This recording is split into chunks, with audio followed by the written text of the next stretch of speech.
मान लीजिए, मुझे तो ऐसा लगता है नश्री कि परिवार और समाज स्त्रियों के उस जैविक प्रेम को भी विकसित नहीं होने देता है पूरा, तभी मुझे लगता है उनका एक ऑब्जेक्टिफिकेशन भी शुरू होता है क्या? हाँ बिल्कुल, जैविक प्रेम में भी क्या बुराई है?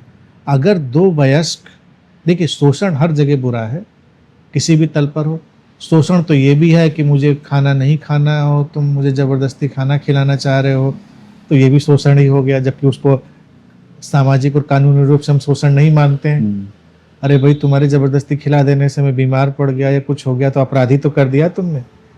तो ज़बरदस्ती तो कहीं भी नहीं उचित है।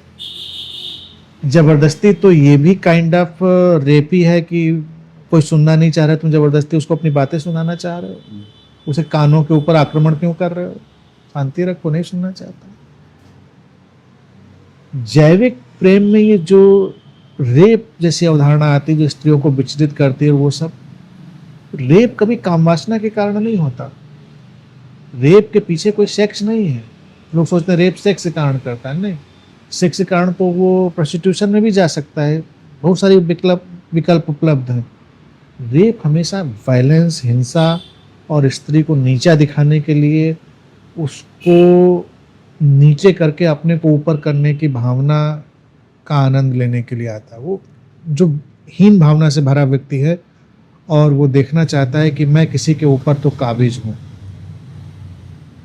यहीं पर स्त्रियों का पेंच है कि उनको भी लगता है कि शायद सबसे बड़ा अपराध हो गया।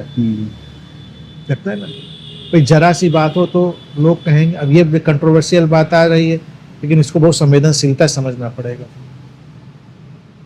यौन अपराध आएगा तुरंत मैं इसको फांसी दूं। मैं कहता हूँ स्त्रियां उस पर अगर सहज हो जाए, सरल हो जाए, वो एक चाकू मारने जितनी घटना का बड़ा उसको महत्व दें कि आई डोंट केयर। हमारी बायोलॉजी ऐसी है कि ऐसा संभव है। भाई शरीर हमारा ऐसा प्रकृति ने बनाया है कि उसमें एक पोस्ट एक्टिविटी संभव है। ठीक है, तो ये तो प्रकृति की घटनाक्रम है, उसमें तुम चाकू मारो, गोली मारो या कुछ और करो तो इट मेक्स नो डिफरेंस।